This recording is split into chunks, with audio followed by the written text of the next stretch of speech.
Hello and welcome. This is the Zen community of Oregon, making the teachings of the Buddha Dharma accessible to support your practice. New episodes air every week.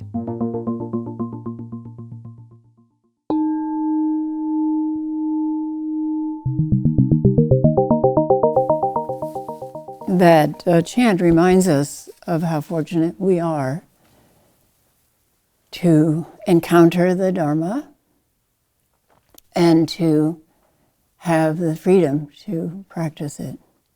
We're truly, truly blessed. This is Rohatsu Sesshin for the year 2025, celebrating the enlightenment of the Buddha, which started the wheel of Dharma turning and brought us here. I'd like to talk about something that everyone has heard of, but barely anyone talks about. That is the experience of awakening. Awakening to what? Every day we awaken to what? In the Chan world, the Zen world, it means awakening to what lies behind this ordinary world, especially beyond this ordinary human world, with its often terrible, terrible suffering, with its pervasive anxieties, and with its temporary joys. I could say it lies behind the ordinary world, but it doesn't lie anywhere. It doesn't have a where, or a who, or a when, or a center, or an edge, or a me, or a they. It is beyond description. We chant, Buddha nature pervades the whole universe, but it isn't bounded by our universe.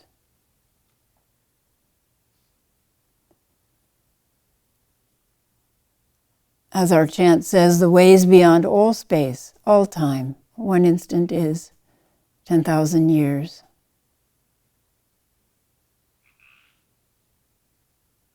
I'm smiling because there's this young woman on TikTok. I showed it to Hogan because he likes to talk about time. And she's just realized that there's no time and no place. There's no where and there's no when. And she's just dancing with joy. She's so excited about it and the implications. And then there are mathematical implications beyond that, like we are a shadow of a four-dimensional reality, etc. And she's just dancing with joy. But she's had an experience of awakening. That's what's so remarkable about this. She has had an experience of awakening to something beyond this existence that we call my life. We say it's an experience of awakening or enlightening because it's not that you have one experience and then it's over and then you can go and play tennis.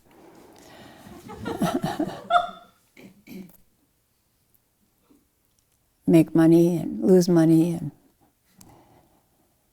have children who get mad at you and etc.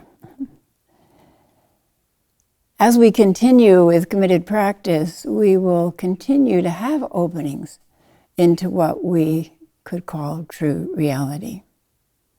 Every name is, of course, absurd for what it is. And one of the ways to tell that people have an awakening is they can't describe it. They try and then words don't work. In Zen, we call it kensho, or breakthrough, which must be followed by further training, which deepens whatever the initial insight is, and then allows one to learn to express it in daily life, and then gradually removes the remaining dark corners and areas that haven't been clarified. So life will help us clean up what we could call our awakening experience, until it becomes thoroughgoing in us. And we have to clean up our ingrained habitual harmful thought patterns and behaviors, as you all know from Zen teachers who've gotten into trouble.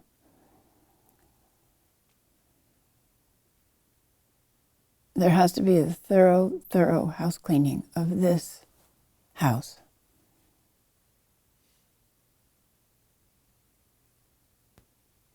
When the Buddha was enlightened, he said, "Oh, house builder, you will build this house no more." It has to be that thorough. And often after an initial awakening experience, if people don't keep practicing, then our ingrained habitual harmful thought patterns, harmful to ourselves, harmful to others, and behaviors will come back.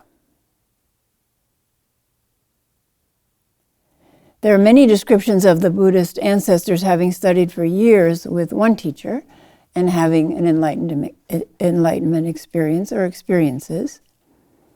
And then they go on pilgrimage to test their new understanding, and they meet a new teacher, and often they come strutting in and interrupt the assembly and walk around the teacher, standing there like a sumo wrestler.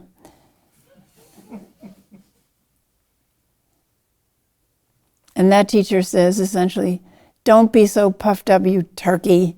Your understanding is completely lacking." What a moron. So we can't talk that way anymore as teachers because we would get a bad Yelp review. That's true. So a monk's understanding is rejected, and they're rejected.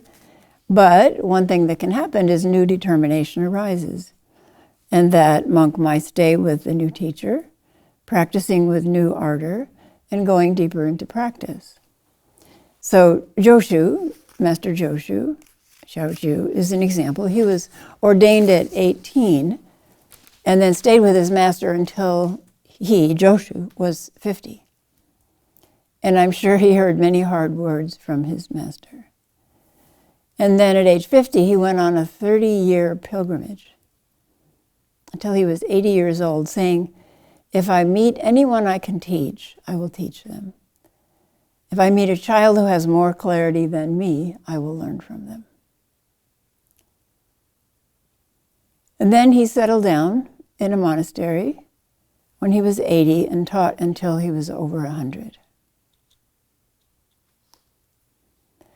Sometimes the seeker is discouraged and gives up Chan practice and goes off to sweep a graveyard, like Chozen, Jiangyuan.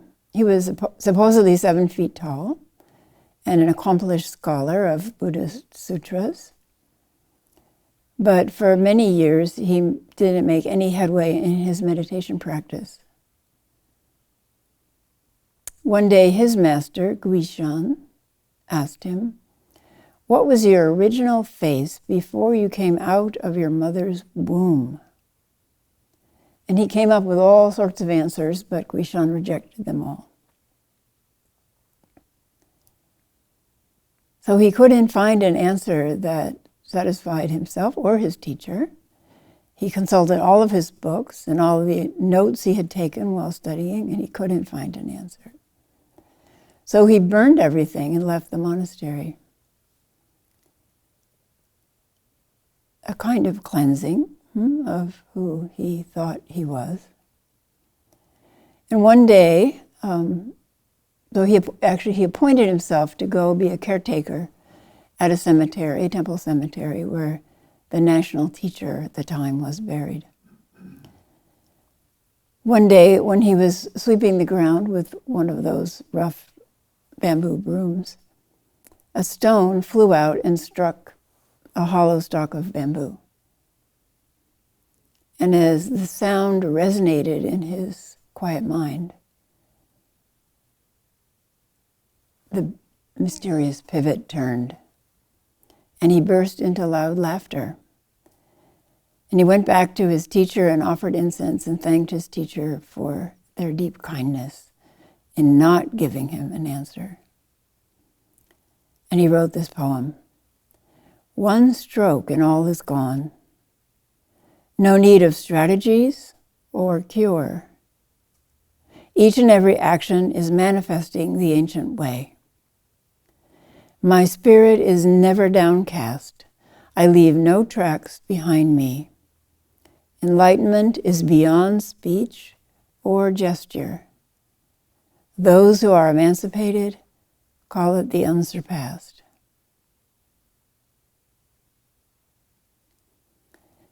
So what conditions lead to an awakening experience like the ones we read about in the collections of stories of the ancient masters?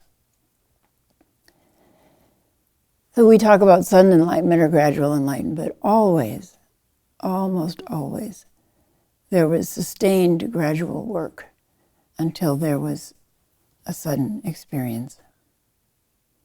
So the prerequisites are most often deep, sustained concentration, through which one becomes free from the sense of a self. So, for example, the idea of I am breathing, I am counting to 10, and I am successful, that all disappears, and there is just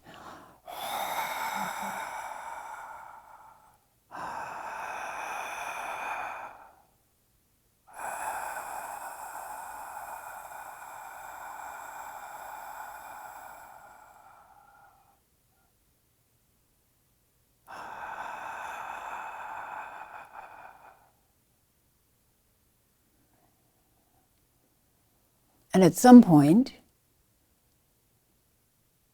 the ground, we call it, the figure is the breathing. So Sokan breathing, or however you're concentrating on breath. At first, that is what we concentrate on, and the ground is ignored. But at some point, it turns inside out. So those pauses at the end of the out-breath, that bit of silence, becomes the ground. And the breath can shrink down like a little icon on a screen, enormous screen without limit. And the breath just breathes itself. And the awareness is immense.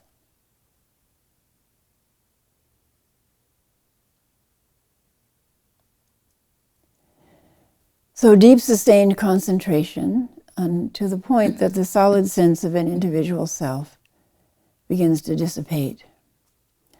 That solid sense of self is fed by all of our inner voices, all the thoughts about our past, recent and distant, all the thoughts about our future, who will I be after I finish Ango, graduate from college, get a good job, what kind of job, will I be a success, will I get married?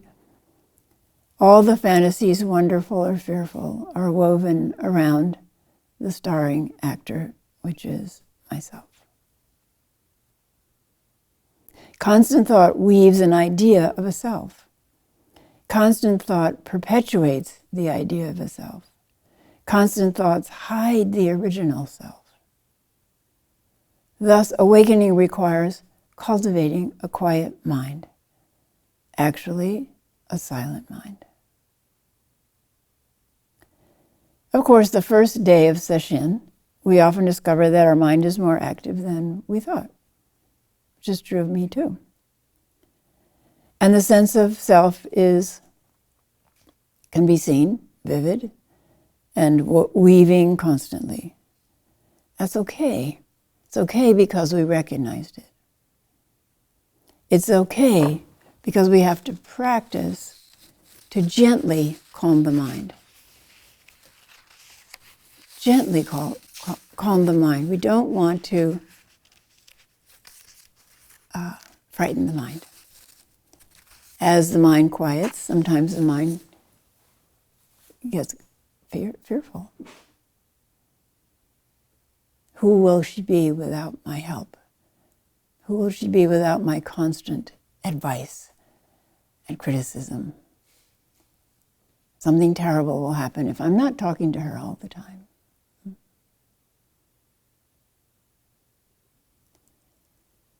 So in the first day or so, it's very hard to let go of the sense of I, me, and mine, which is constantly fed by inner dialogue. I meditated well that last period. I was so concentrated. I was surprised when the bell rang. Maybe I was in the first jhana. I think I should read up on the jhanas. Well, I can't go to the library. I have to wait till session is over. Or I'm hopeless at meditation. My mind is never quiet. If I'm following my breath, my mind just talks over the out-breath or jumps in when the in-breath starts to flow. Now I'm extending my out-breath, but where in my body am I most aware of the sensations of the out-breath? In my chest? No. Let's see. The nostrils? That's what the Goenka people practice. But what about cultivating my hara? My hara. How do I do that? What are we going to have for lunch? I hope it's...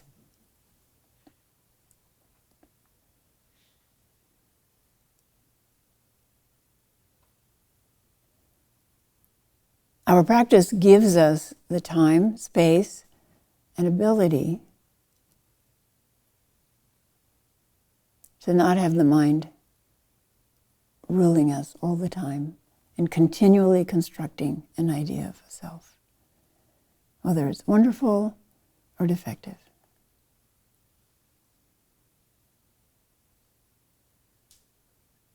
Dōgen Zenji said, to study the Buddha way is to study the self. To study the self is to forget the self. Forgetting the self is what can happen when we really throw ourselves into sesshin, even for short periods of time.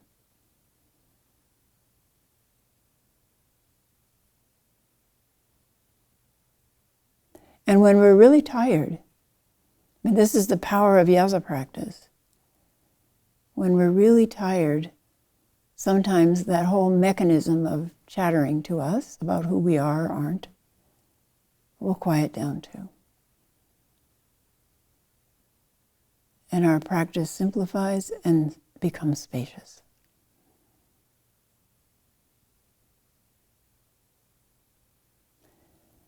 To forget the self is to be enlightened by the 10,000 dharmas.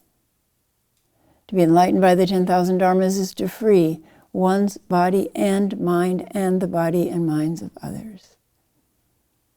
No trace of enlightenment remains, and this traceless enlightenment continues forever.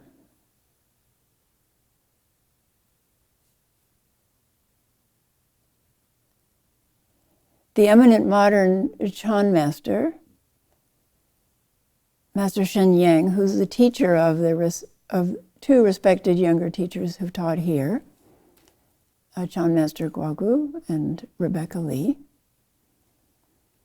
taught that the mind quiets down in stages. And it doesn't mean that it goes, it goes, bounces around. But it's helpful to recognize the stages. So there's tangled, undisciplined mind. Often when we first sit down and we've brought a lot of stuff with us from home or work or living in the monastery with a bunch of other people you wouldn't be friends with if you weren't in the monastery. And so the first stage is we sit down, tangled, undisciplined mind. And then the mind begins to be simplified. So there's much less going on in there, and we have more ability to focus on our method. It's such a relief. But it's not 100% of the time. Sometimes we have a, quote, good sitting period, and then the next one we're really, really sleepy. So ways to deal with sleep, since we're going to be sitting longer periods. The one that's recommended in all the Buddhist scriptures is to let light into the mind. So that can be literal, like you can look up at the lanterns and actively take that light into the mind, or out the window in the daytime. and take that light into the mind. So tangled, undisciplined mind becomes simplified mind, just concentrating on our method. And then eventually we have intervals of open, quiet mind. Open, quiet mind, spacious, quiet mind. What a relief. And then the mind starts talking again. Because the mind really thinks the way to protect us from harm is to keep talking to us. But then open, quiet mind, when we least expect it, can open into no mind.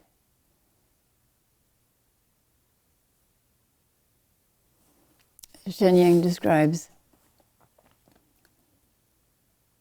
calming and collecting the mind, shamatha practice. A scattered mind cannot see its own nature. So developing stable attention, body relaxed, breath natural, mind settled. No chasing thoughts. Then 2, unification and clear awareness. When body and mind are unified, awareness is bright and open. As the thoughts thin out, the mind becomes more unified, and awareness feels open, steady, and relaxed.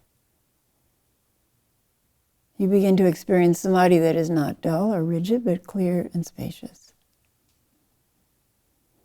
Then silent illumination, which we heard about with Rebecca Lee and also Gwagu. Stage 1, relaxed presence. Just sit, aware of sitting, aware of awareness. The mind rests on the whole body, just sitting, nothing special to do. Presence itself is the method. The mind is calm but not tight. Next, silent illumination, stage 2, body and mind drop away. When the self is forgotten, everything is vividly clear. There's no sense of someone meditating. Experience is vivid, but without a center. Thoughts may arise, but they don't form a self. Master Shenyang describes this as samadhi without clinging. And then silent illumination, stage 3, boundless clarity, beginning non-dual awareness. The world and mind are no longer two. The sense of an observer dissolves, so there's no longer awareness of awareness, because that's an observer. Awareness and phenomenon appear as one continuous field. This is not yet full awakening, but is the threshold.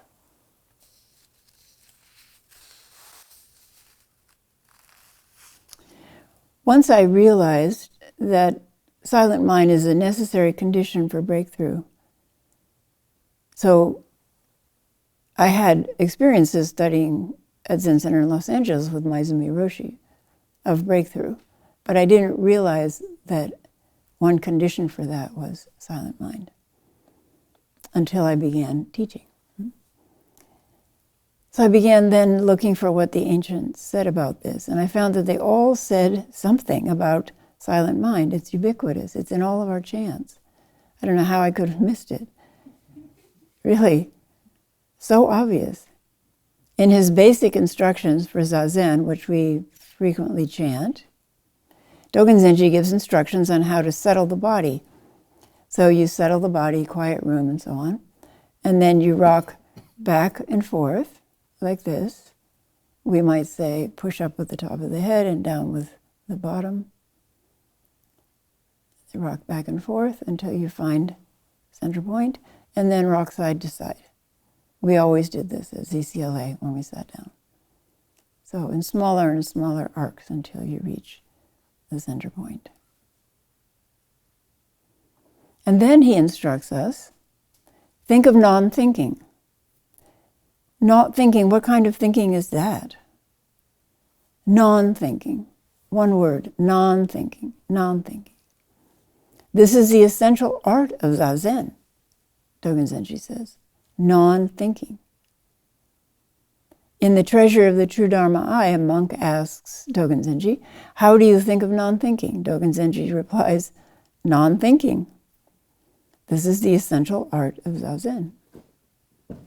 So he actually writes about it in many places in his writings, this non-thinking. So non-thinking implies it's something that we have to actively move into. And Dōgen Zenji was referencing Master Yaksan Igen. So Maizumi Roshi spoke about this in a Dharma talk. So Yaoshan Wei-yan, who was Chan master, who lived in 748 to 827, so lived 82 years. So one day Master Yaksan, which is what he's called in Japanese, was sitting, and a monk asked, "What are you thinking about so still and intent?" Yaksan replied, "I am thinking of that which is non-thinking." The monk said, "How can one think of non-thinking?" And Yaksan said, "It isn't thought. It isn't thought." So this is a master who lived, 500 years before Dōgen Zenji. And Dōgen Zenji picked up what he said. Mm-hmm.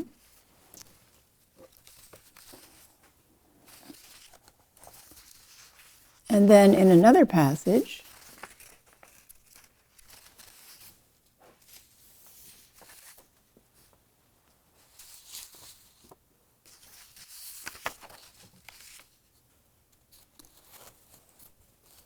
Yaoshan was sitting, and she too, who was Yaoshan's teacher, asked him, "What are you doing here?"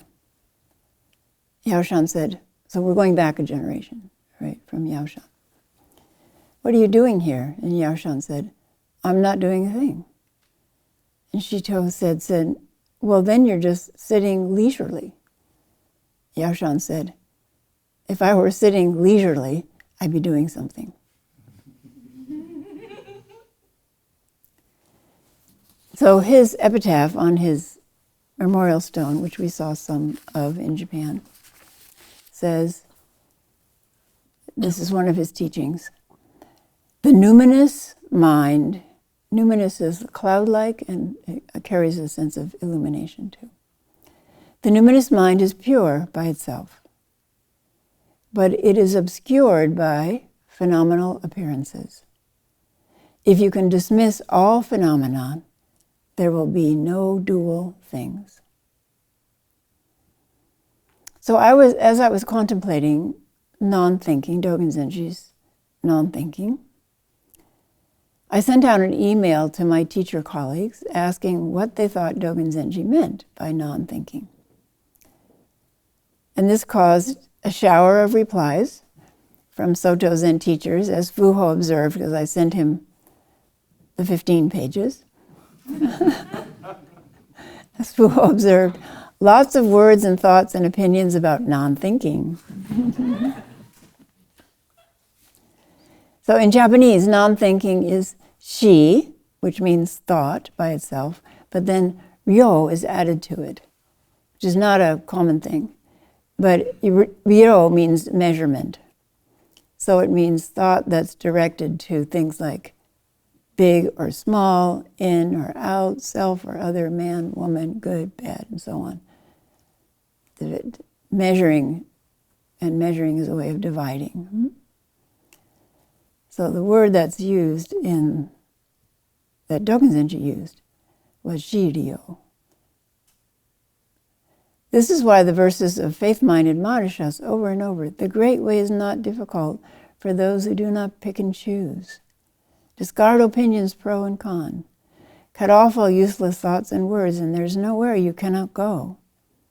And if all thought objects disappear, the thinking subject drops away. O house builder, you will build no more. Unless we stop practicing, and then it gets built back up again because it's so habitual. So non-thinking has also been translated, this is part of the argument of the different students, teachers. Non-thinking, beyond thinking. It's been translated as beyond thinking. Before thinking. which is good when we think about who were you before you emerged from your mother's womb, before you had thought because you didn't understand words, beyond thinking, reaching a place beyond thinking, which we all have in peak experiences. We've all had peak experiences where the mind stops.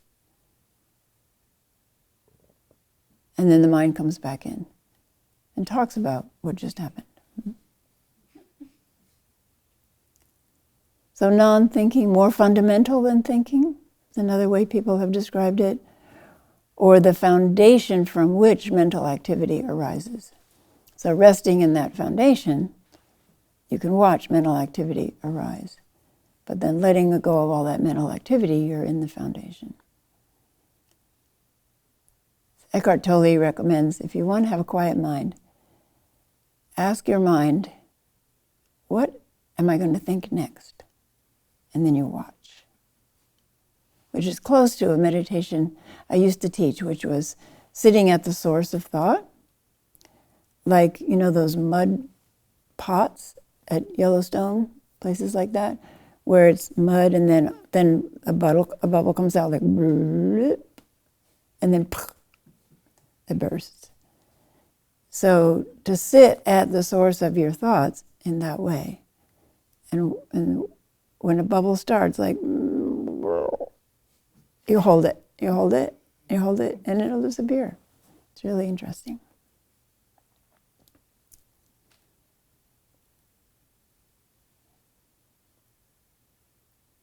So then sometimes, one thought produces more thoughts. It just happens.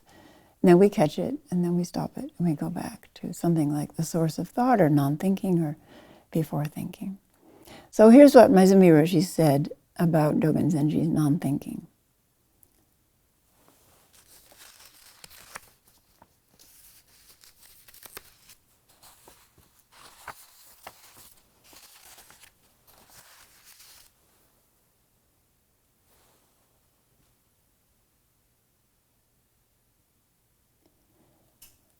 A phrase like this could certainly be elaborated quite a bit for our purposes. We can plainly take it to mean that we should stop grasping at thoughts and just sit. The unconditioned state is a state of non-thinking. Another time we experience this sometimes is when we've had a long sleep and we wake up and the mind is very, very quiet, and then you think, I need to make a list of what I'm supposed to do today. And then the unconditioned state is a state of non-thinking. So what is the unconditioned state? Don't develop or cling to any thoughts. Don't develop or cling to any thoughts. It is very important not to hold on to your ideas, opinions, emotions, all the forms of thinking. So emotions are body sensations plus thought. That very unconditioned, unadorned state of mind, that's the state of non-thinking. Sit in that state. Don't even think of becoming a Buddha.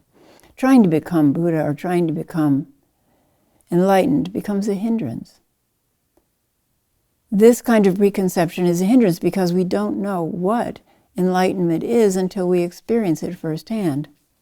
Thus, whatever we think of as enlightenment merely becomes an idea, and enlightenment is not an idea. As soon as we form an idea, right there a gap opens. By sitting, we empty ourselves of ourselves and of our objects, so including mind objects. Thus, the subject-object relationship is eliminated altogether, and you are one. Zazen itself manifests ultimate reality. That is shikantaza. Please understand that it is not denying the function of our mind when we say non-thinking. Consciousness is vividly functioning, alive with thoughts or ideas, but that functioning is conditioned. And if we don't let go of the conditioned functioning of consciousness, the thoughts and ideas that arise, then we falsely find ourselves in those thoughts and ideas. We falsely find ourself made up of those thoughts and ideas. And to the extent that we do that, we restrict ourselves. When we don't see this fact clearly, we imagine that we have problems, origins outside of ourselves. But this is not so. If there is any difficulty or problem, it's a problem of our own making. And this is always the case. It may not seem so, but it is. In a narrower sense, it is so. And in a broader sense, it is so too. We can't blame others. And yet, if we look at it from a larger perspective, they are also part of ourselves. Ultimately, there is no one at all to blame. When we really see into the nature of the self, then my becomes identical with your and their and even its. That is a state of non-thinking. So again, we make ourselves as plain as possible. Just be as we are, and then our being becomes an absolute thing.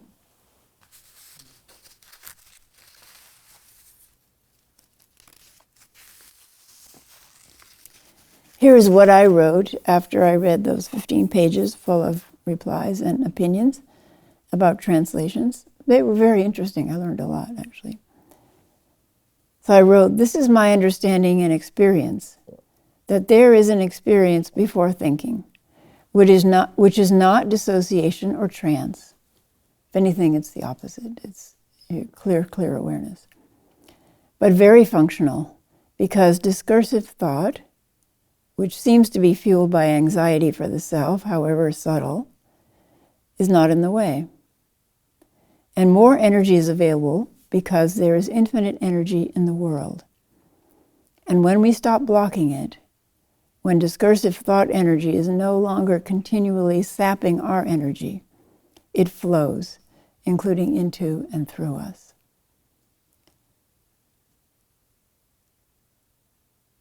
So some people worry during Sesshin, especially as it goes on, that they go to bed and they're awake. Well, then you have two choices. You meditate in bed or you come in the Zendo and meditate. It's free time to meditate. It's because there's extra energy in there. And it came from Zazen, so give it back to Zazen.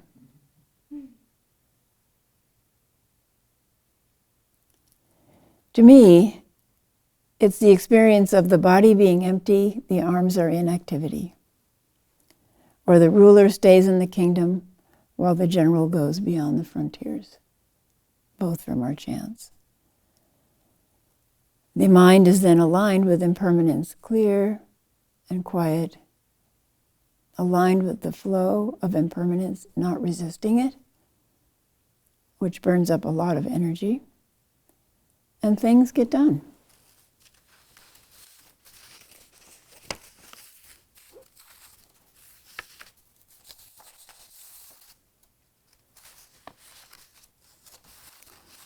And then,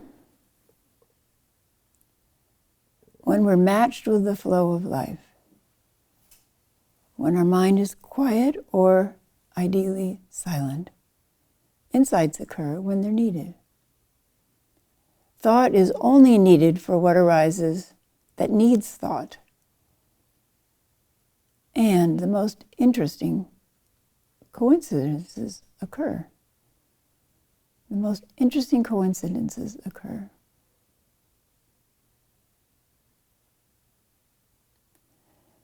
So let's, just for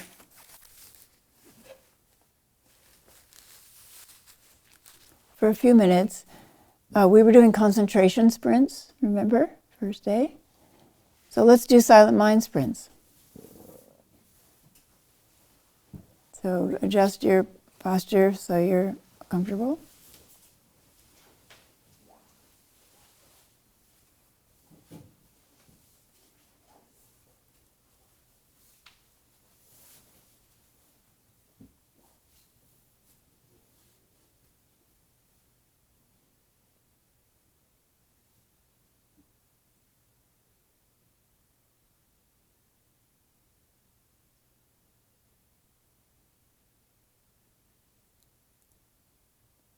So we're going to do short intervals of silent mind. And silent mind means awareness is open. Begin now.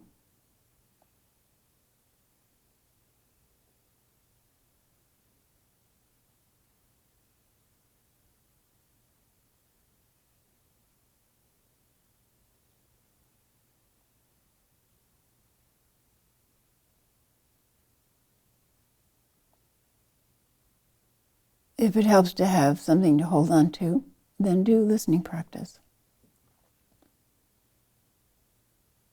But let all the thoughts just drain out of your mind as if you've pulled the plug on a sink.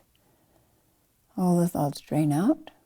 The mind is open, clean, empty, and aware.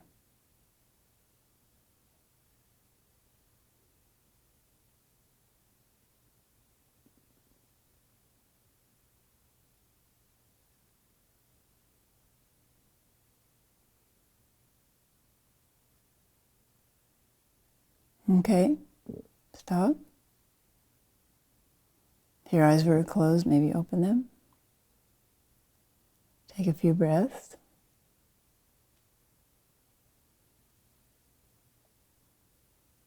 And we start the next sprint now.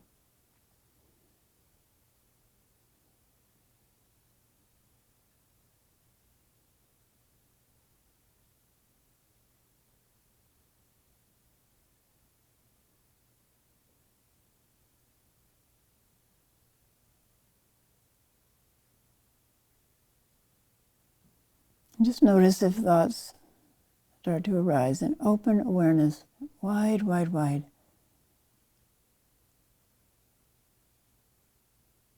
So the thoughts like a little tiny mosquito. Bzz.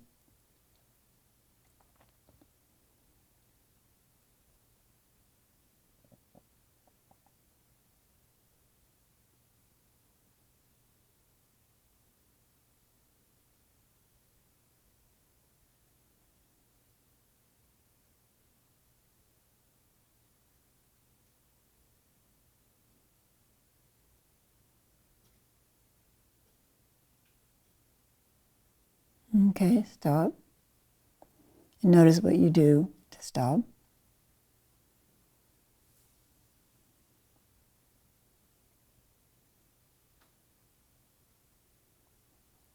And we'll do one more sprint. Ready? Go. If there are any thoughts swirling around in the mind, just pull the plug and let them drain out.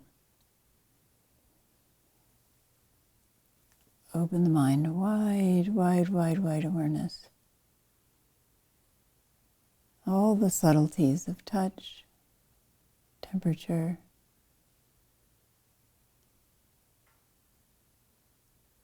sound, color, even if the eyes are closed, light and dark, patterns.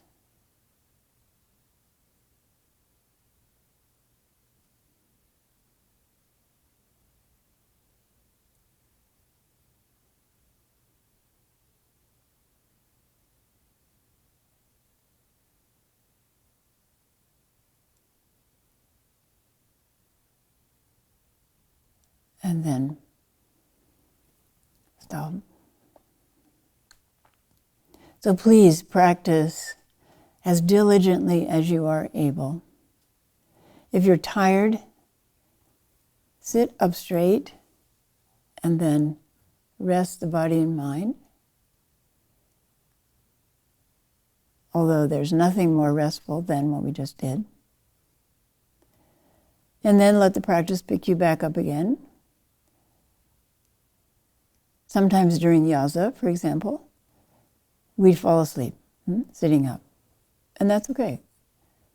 Then we're refreshed a bit and we wake back up again and we continue to practice. And remember that our practice here during this Rohatsu is part of a practice that's going on all around the world. In living rooms, people on Zoom, in Zen groups, in Chan temples,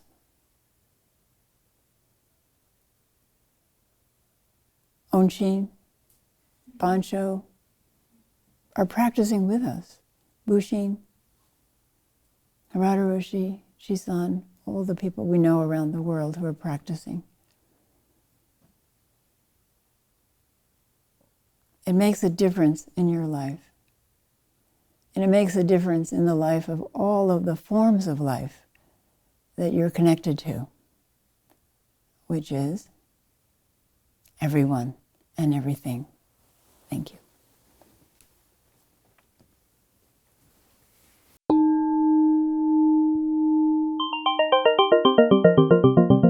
Thank you for listening to the Zen Community of Oregon podcast, and thank you for your practice. New episodes air every week. Please consider making a donation at zendust.org. Your support supports us.